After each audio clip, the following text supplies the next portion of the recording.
예전에는 교회가 참 어려웠습니다. 우리나라 교회가 모두 어려웠는데요. 그래서 우리 선배님들이 신학교를 갈 때 항상 미달이었습니다. 또 교회에서 장로님들을 이렇게 뽑으려고 하면 모두 다 거절을 하셨습니다. 심지어는 도망하는 분도 계셨다고 하는데요.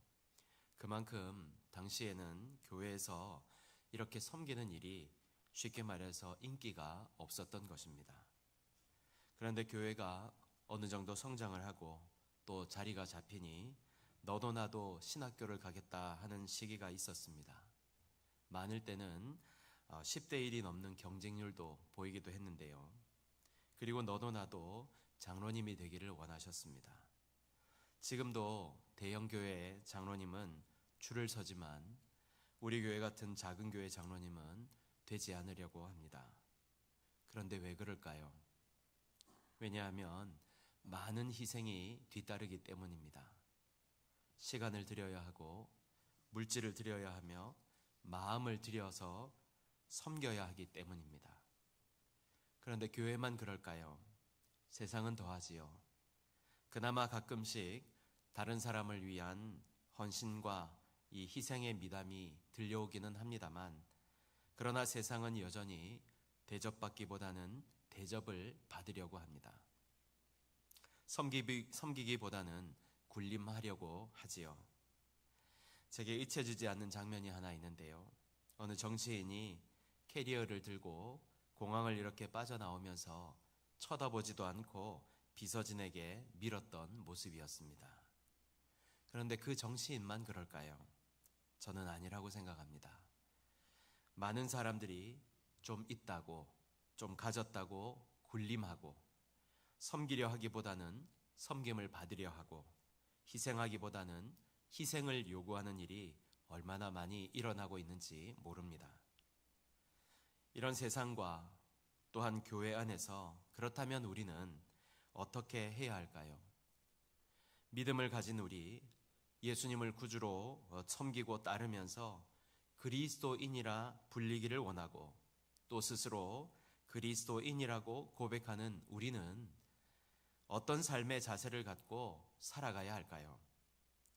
오늘 주님이 오신 이후 두 번째 시간을 함께 가지면서 그리스도인인 우리가 어떻게 살아야 하는지를 말씀을 통해 깨닫고 또 실천하며 살아갈 수 있는 성도들이 되시기를 바랍니다. 오늘 주님은 주님께서 이 땅에 오신 이유에 대해서 직접적으로 말씀을 하고 있는데요. 오늘 우리 주님이 왜 이 땅에 오셨다고 말씀하고 있습니까? 첫 번째는 섬기기 위해서 오셨다, 이렇게 말씀하고 있습니다. 여러분, 우리 예수님은 하나님이십니다. 모든 영광과 존귀를 받으시기에 합당하신 분이시며 권세와 부귀가 주님께 있습니다. 그 이름이 홀로 높으신 분이십니다. 천하 만민이 섬겨야 할 분이시지요. 하지만 놀랍게도 그런 분이 하늘 보좌를 버리고 이 땅에 종의 모습으로 오셨습니다. 이 땅에 오셔서 버림받은 자를 찾아가시고 상처 입은 자, 병든 자를 고치셨습니다. 심지어 주님은 제자들의 발을 씻어주셨지요. 예수님은 친히 겉옷을 벗고 수건을 허리에 두르셨습니다. 잘 아시겠지만 당시 유대 사회에서 누군가의 발을 씻긴다는 것은 집안의 가장 낮은 위치에 있던 종이 하는 일이었고, 당시 기록을 따르면 씻기는 일이 너무 낮은 일이라 생각하여서 심지어 유대인 종에게도 이런 일을 시키지 않았다고 합니다. 그 일은 주로 이방인 종이 담당했다고 합니다. 게다가 제자가 스승의 발을 씻기는 일이 없었던 당시 상황에서 스승이 제자의 발을 씻긴다? 이것은 상상할 수 없는 일이었습니다. 그런데 주님은 그 일을 하셨습니다. 그러니까 주님은 스스로 그 사역을 통하여서 섬기러 오셨음을 증명하셨던 것입니다. 왜 그러셨을까요? 빌립보서 2장을 보면 이렇게 말씀합니다.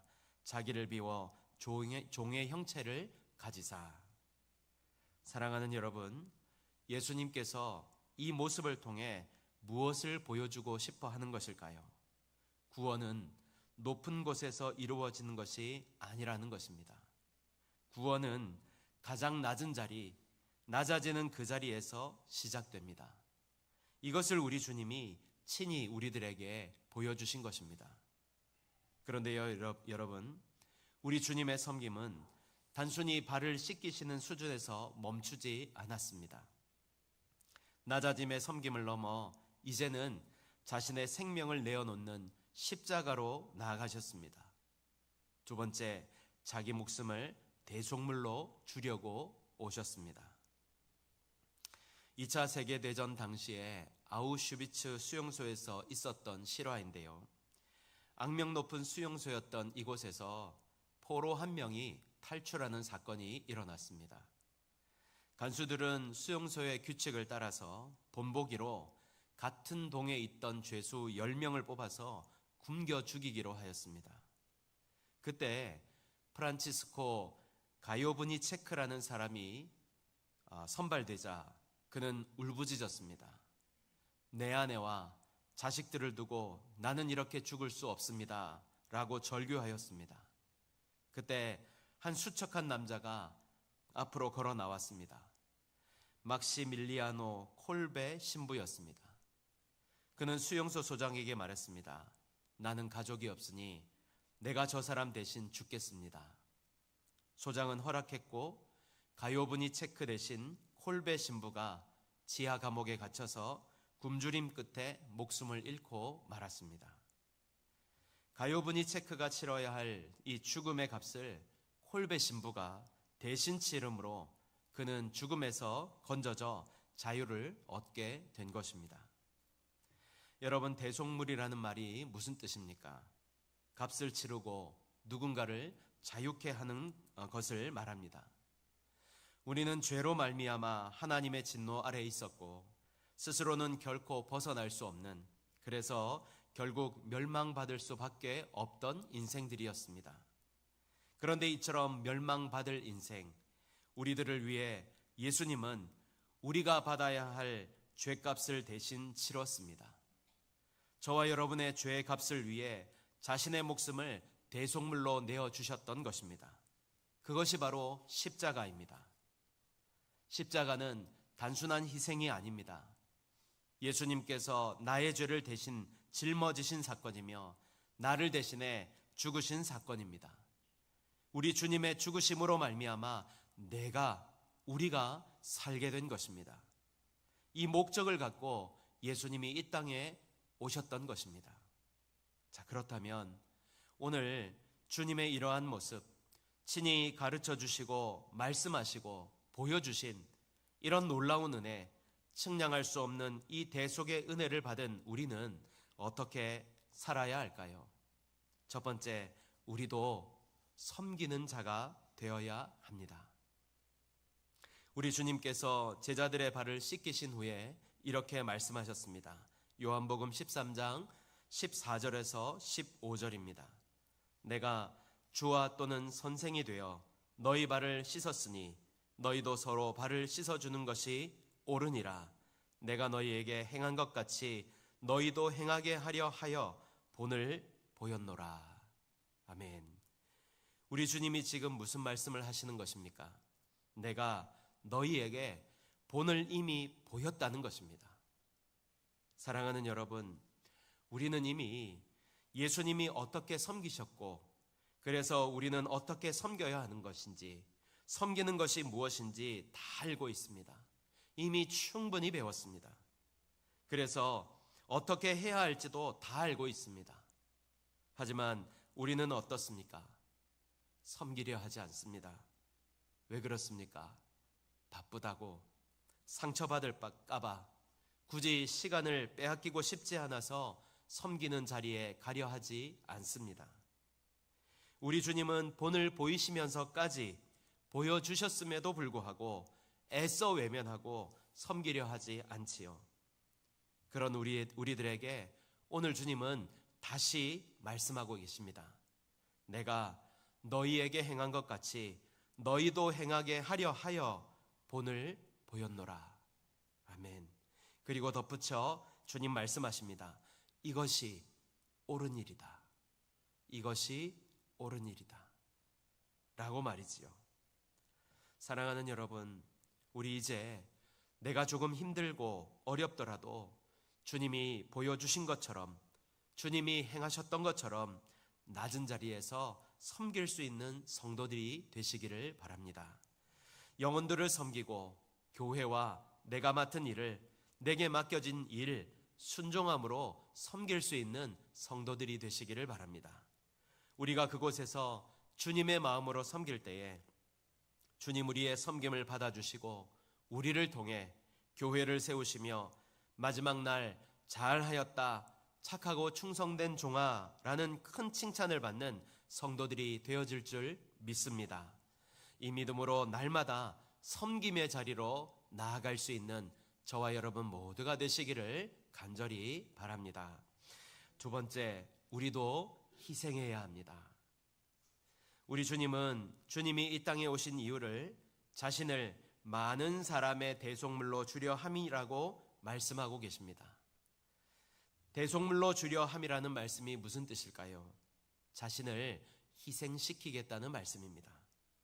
그리고 실제로 주님은 자신을 희생하셨습니다. 우리는 세상을 살아가면서 기브 앤 테이크의 삶을 살아갑니다. 내가 이만큼 했으니 너도 이만큼 해주는 것이 그게 도리라고 생각하고 우리도 역시 그렇게 살아갑니다. 이것이 잘못되었다는 것이 아닙니다. 우리의 삶이 그렇다는 것입니다. 그런데요, 우리 주님은 우리와는 다르게 대가 없는 희생을 우리를 위해 치르셨습니다. 아무 조건도 없이 그저 한 가지 소원, 이 세상의 모든 사람이 구원에 이르기를 원하시는 마음으로, 그 사랑으로 자신을 희생하셨던 것입니다. 이 사실이 무엇을 말씀합니까? 주님이 우리를 위한 대속물이 되셨듯이 우리도 누군가를 위해 희생할 수 있어야 한다는 것입니다. 여러분, 섬김에는 희생이 따릅니다. 나의 시간, 나의 물질, 내 감정과 자존심까지도 모두 다 내려놓아야 합니다. 물론 이 일이 쉽지 않습니다. 자주 말씀드리지만 어려울 것입니다. 하지만 주님의 나를 위한 희생을 기억하면서 주님을 따라갈 수 있어야 합니다. 그럴 때 하나님은 우리의 작은 희생과 헌신을 사용하셔서 한 영혼을 살리시고 가정을 회복시키시고 교회를 세워나가시는 은혜를 경험하게 하실 줄 믿습니다. 결론의 말씀을 드립니다. 오늘 왜 오셨는가에 대한 두 번째 시간, 주님은 우리를 섬기기 위해 오셨습니다. 그런데 그 섬김은 단순히 우리를 도와주는 수준의 섬김이 아닙니다. 자기 생명을 내어주신 대속의 섬김이었습니다. 우리가 기억할 것은 우리가 누리는 평안도, 우리가 경험하는 영원한 생명도, 은혜도 모두 이런 주님의 희생과 헌신, 섬김에서 시작되었다는 사실입니다. 이제 주님은 우리에게 말씀하십니다. 내가 너희의 발을 씻긴 것 같이 너희도 서로 그렇게 하라. 다시 한번 말씀드리지만 이 일이 쉽지 않을 것입니다. 그러나 주님이 하셨기 때문에 우리도 하는 것입니다. 기억하십시오. 제자는 스승을 따라가는 사람들입니다. 본대로 하는 사람입니다. 그러므로 주님이 보여주신 그대로 우리가 그 자리에서 섬기고 희생할 수 있는 성도들이 되시기를 바랍니다.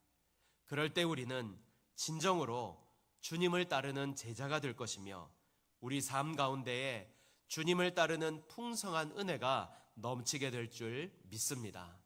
더불어서 우리를 통하여서 많은 사람들이 주님을 보고 영광을 돌리는 일들이 일어나게 될 줄 믿습니다. 이 믿음으로 주님이 보여주신 본을 따라 섬김과 희생의 삶을 살아갈 수 있는 성도들이 되시기를 예수님의 이름으로 축복합니다. 아멘.